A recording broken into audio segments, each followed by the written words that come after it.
So I'd like to kick off with a question for John. John, you were the lead author of a report called The Nature of Northern Australia that was published in 2007. So I'm going to ask you a big question and ask you to try and answer it in 5 minutes, which is, what's special about the North? We're all here because we love this country. We all value nature individually and differently. For First Nations people, it is existential, a timeless responsibility. For those of us, others of us who live in this country, it is something different. It's something that seeps into the soul. It is the cry of curlews in the night. It is the honking of geese flying overhead. It is the wonder of grandeur of our environments. We sought in that report from nearly 20 years ago to try to characterise and contextualise those values we hold. And the most striking value was its vastness, its intactness, its unbrokenness, its natural systems that were functioning. There aren't many places in the world that are comparable in scale to such unbroken natural systems. And that should be seen as a fundamental asset rather than an affront, which many politicians had seen it to be. So that unbroken nature extends particularly, the foundation is the water systems that are unbroken in most cases from the upland springs, the waterfalls, plunge pools, the aquifers, the large rivers, the floodplains, the coastal estuaries. It's a vast interconnected foundational system that we all depend upon, as does nature. There are special values in the nature of Northern Australia as well, and they occur pervasively from the Kimberley to the Cape. There's things like the stone country where many plants and animals, relictual, have lived there from an age from long ago of time, deep time, and occurring in a landscape which is changing around them, but that is deeply still within that stone country. You walk into a gorge in the stone country or look across the escarpments and you're hit by a profound sense of wonder and awe of the immateriality of humanity compared to vast nature. But it's not only the spectacle of the stone country, it is the lowland environments as well, which to many people seem humdrum and boring and endless. There's extraordinary nuance and variety in that landscape, and that variety is really critical for maintaining species in that system that track the ebb and flow, the subtle ebb and flow of resources across the landscape. There's also the sense of continuity and resilience in this landscape. Gone now are the countless thousands of magpie geese nesting in the Murray River, but those magpie geese are maintained in our landscapes. Gone now for much of temperate Australia are the quolls, the tree rats, and much of the wildlife, the mammal species. But in Northern Australia, we still maintain possums, quolls, tree rats, hare wallabies, nail-tail wallabies, and a whole range of nature which has been lost elsewhere. So it's an extraordinary legacy that we still have the capability to maintain, which has been lost elsewhere. Thank you so much, John. I think you did a fantastic job. It's a lot to get through, a lot of landscapes. Ewan, in your experiences and in your research, what have you learned about the pressures and threats to nature in the North? Thank you. So I spent a lot of my time in Townsville for about 15 years, so that's where my love of Northern Australia began. I would say the biggest threats to biodiversity are ignorance, arrogance, and neglect. And that is by the colonisers in this disconnection and not appreciating what is here and trying to control it, trying to command it, and just basically not respecting it. Beyond that, we can talk about the sort of things that we've documented through science. So we know that climate change, of course, is a big threat to biodiversity. I remember again in the early 90s during my undergraduate degree being warned by my teachers that the Great Barrier Reef was going to suffer extensive bleaching events if we didn't deal with climate change, that animals in the wet tropics would move up the mountains because it was going to get too hot, that a whole range of other plants, animals and ecosystems are going to be under threat. And I remember thinking, yeah, that's pretty bad, but I'm sure we'll understand and we'll do something about it. And here we are. So then there's other threats, of course, and some that compound with each other, of course, climate change, fire regimes, more extreme fires, more extreme fire weather. invasive species. So we can talk about feral cats, feral pigs, a whole range of other species, and particularly plants, of course, gamba grass, buffalo grass, that's still being promoted in some areas, used in the pastoral industry. So a great threat also is actually misalignment of policy. On one hand, you have one arm of government saying, we value these things, we need to conserve these things, and another arm of government actively encouraging the very things that are endangering those things that we're supposed to be protecting. You can't have both. And yet we continue to do that, and it was mentioned this morning just with approving the huge Northwest Gas Shelf development, which is just going to heap huge pressure on Northern Australia as well as Australia and the world more broadly. So there's a whole range of threats, but I honestly think that those first three that I mentioned are the most important ones that we need to grapple with, because unless we grapple with those, all the other ones won't be addressed anyway. Yeah, I really resonate with what you were saying about learning about climate change. I think the first time I learned about climate change, I was 8 years old in school in my hometown in Canada. And I had the same thought that someone will figure this out. And here we are. And on that note, Donna, we obviously saw the release of the National Climate Risk Assessment. It came as a shock reading it, but did it come as a surprise to scientists? No, it didn't. And unfortunately, I was sitting thinking when I was reading it, I've seen all these graphs before. It wasn't a surprise to me because about 20 years ago in Darwin, we brought some of the people in this room, 20 Western scientists and 20 Indigenous mob together to start talking about climate. And for that, we produced these. Many of them look very similar to what was in the report back then. So that's 20 years ago. And then after another 5 years, we produced another report, risk from climate change to Indigenous communities in the tropical north of Australia. Many of the same graphs. And so this is one of the reasons why I also decided at that point, the frustration I had that I was put on the stage with the climate denier and made to argue, it was almost like a party show, that I decided I'd stop talking about climate. I had to get smarter, and it's one of those interesting activist moves that you can try and make to get to where you need to go without possibly saying the things that are going to incite a response. And I remember, because my training is in environmental policy and renewables, that you can get to many of the same objectives, but just maybe avoiding some of the problems. So what I started to do is, if we're going to say stop with one hand with fossil fuel extraction, we can also say go to what we have of in abundance, which is renewable resources, and they can also be our ally and our friend in these fights. So I know we've got Corinna here from First Nations Clean Energy Nation. They're doing a fantastic job up here, really trying to access those resources and get them on mobs' terms, on their terms. And also to remember that we can integrate with people down south. We have the highest penetration in the world for distributed solar. Over a third of rooftops don't have coal on them. They have solar panels. So people don't have to choose the right thing. They already know. They're doing it for many reasons, and it doesn't matter. Again, that's good policy that got it. We were world-leading policy with the feed-ins down south and also up here. Most recently, we're world-leading in getting batteries in homes. And the more we do that, the more we bleed the power out of the fossil fuel companies, because they won't have, at least domestically, they won't have consumers. So we need to start looking at ways to get cleverly where we want to be, which isn't necessarily just protesting. It's very important to protest, but also quietly going around the side and trying to prepare a path using renewables can be a very strong supporting act, I think. Ewan, I'd like to come back to you and ask about what you've witnessed in terms of the barriers to these solutions that Donna's talking about. Well, I guess the big problem is that we're fighting a system that is largely putting hands over ears. It's not listening.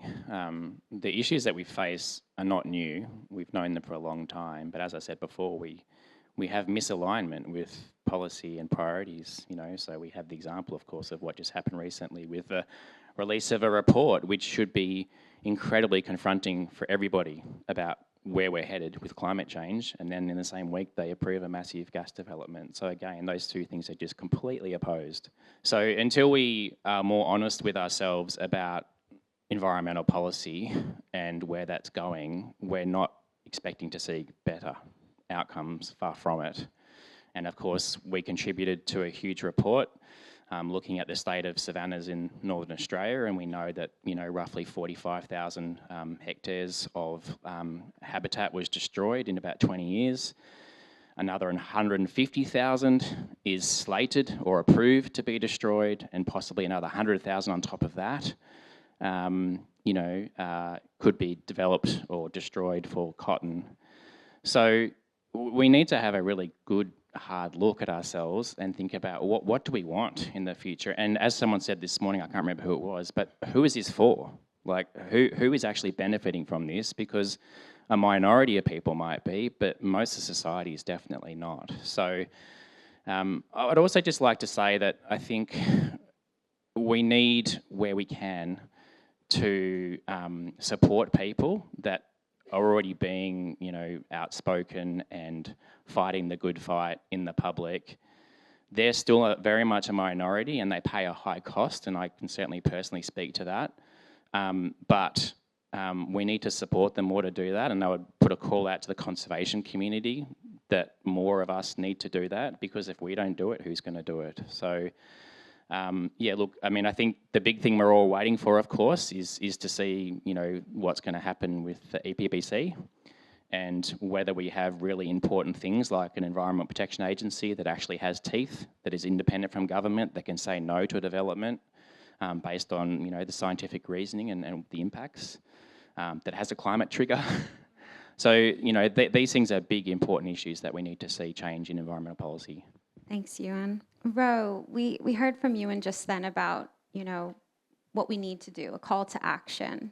But I'm wondering from you, what does a positive future for the North look like in terms of economies that are actually consistent with the landscape?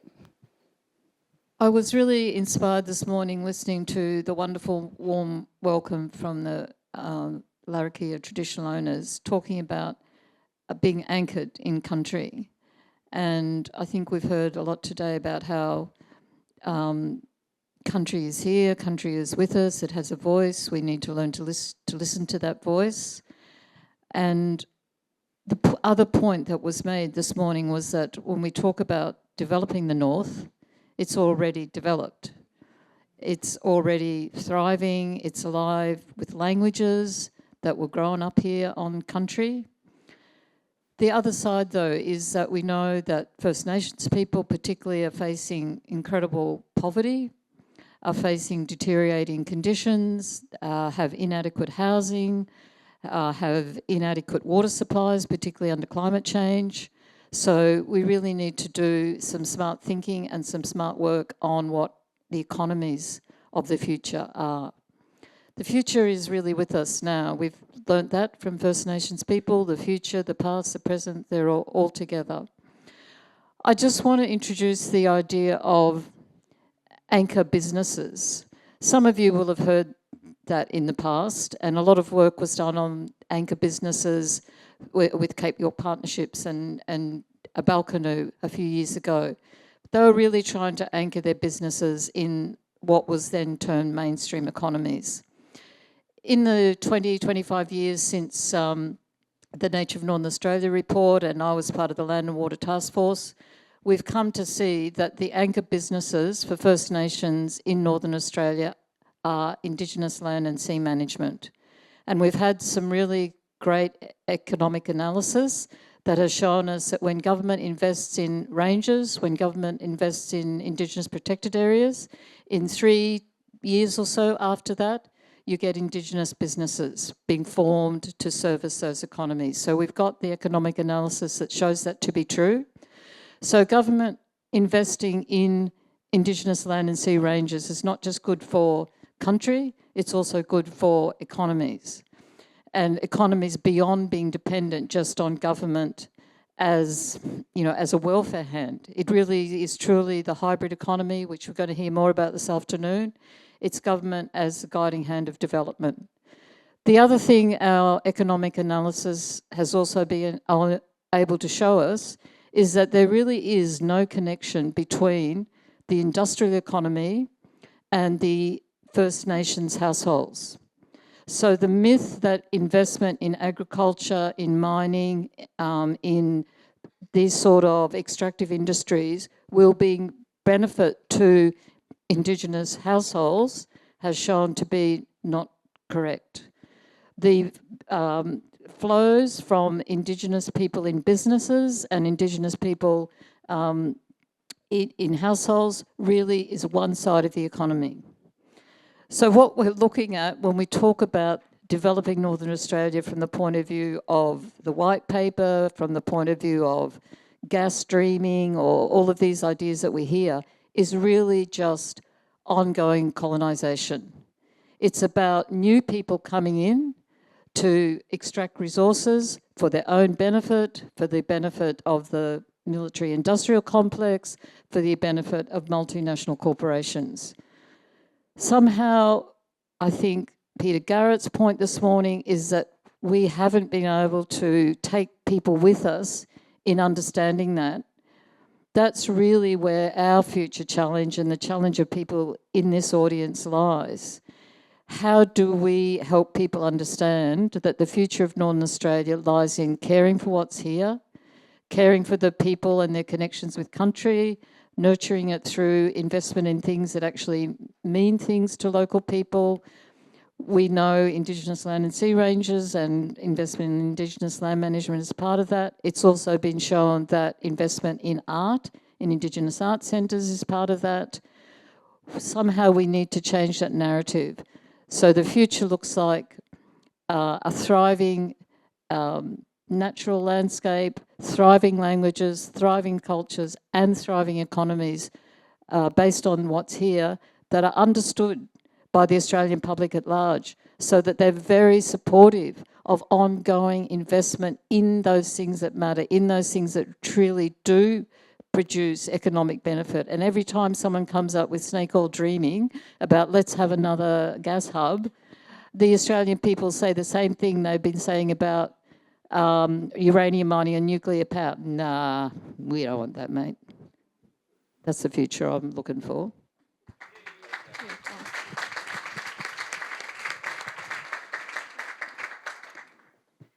John, I want to come back to you for a question that we've actually heard, spoken about a little bit already today, which is we've heard so much about why people that live here in the North should care about the North, and everyone that does live here understands that. But why should other people care? I think we have a value here which is universally significant, of global importance. There are few places on Earth which are comparable in terms of its integrity, productiveness, health, and biodiversity, intact biodiversity. So we've got a global asset that we all need to be responsible for protecting and maintaining its continuity. I've spent about 50 years studying the ecology of Australia. It's a wonderful place and fascinating. The most important lesson I think I've learnt from that is that all places, all things are interconnected. We make a change, we destroy habitat in one part of that landscape, and there will be repercussions elsewhere in the landscape that may come unpredictably and delayed in time, but they will happen inevitably. So the intactness of the landscape is critical, and we owe it to not only the well-being of current generations of us all, but for future generations, I think it's critically important that we maintain what it is that we love and value. And that's this natural landscape of Northern Australia. Thank you so much. We're going to hand over to Donna Jackson to share about the cultural and ecological significance of species here on Larrakia country, as well as the threats to those species and landscapes.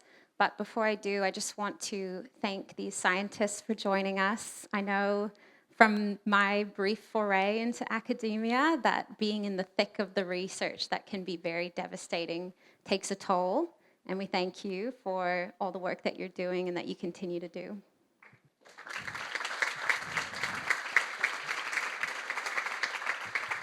Yep, you're on. Firstly, I'd like to acknowledge my Larrakia ancestors and elders and acknowledge all the countrymen and women here today, and to give you a more bloodline-specific, genuine welcome on Larrakia country from people who come from here, proper way. So I'll say, Gwalwa Durniki, Kuna Michinda Garawa, Gongwa, Gurijak Bachi.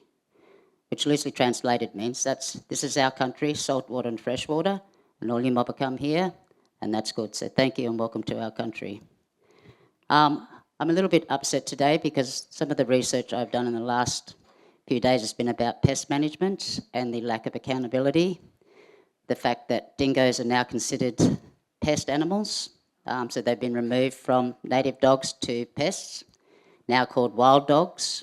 The use of language to denigrate our wildlife and to make it possible for them to eradicate them, essentially.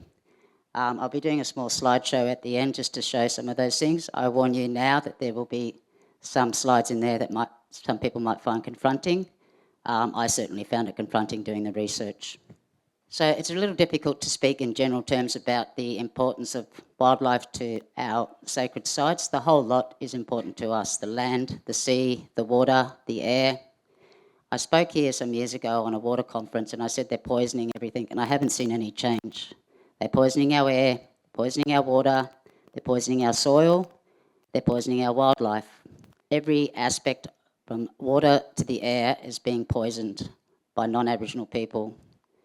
They also encourage our groups to use Roundup on country. It's something I never used as a Larrakia Ranger manager and one of the people that helped start the Larrakia Ranger groups. So I encourage those groups out there, both Aboriginal and non-Aboriginal, who are caring for country, to maybe look a lot harder to find alternatives to using Roundup and other poisons on country. It kills all the insects. It says on the bottle, poisonous to all aquatic life. So whilst we are dealing with massive weed issues that are not our making, we didn't bring those invasive species onto country. Sometimes I understand there are no other ways to deal with big weed infestations, but I really, really hope that there's some people out there with some innovative ideas to look at other ways of dealing with weeds on country, because we can't just keep poisoning country. The impacts on Larrakia country are immense. The pressure on us is immense. There's a handful of us left now who do sacred sites clearances, archaeological surveys. We are absolutely exhausted.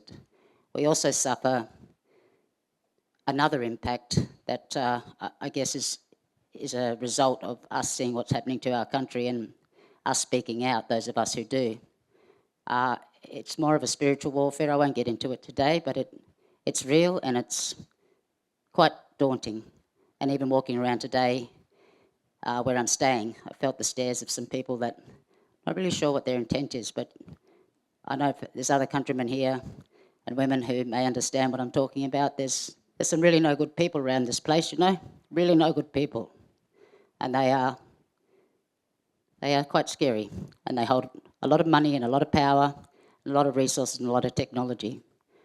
I think that my old people and God and Jesus, I know not many of you may be Christians, but I certainly am, and I'm not afraid to say it. I'm not ashamed to say it. I feel at least protected by those powers that should be, rather than the powers that shouldn't be, that run this place.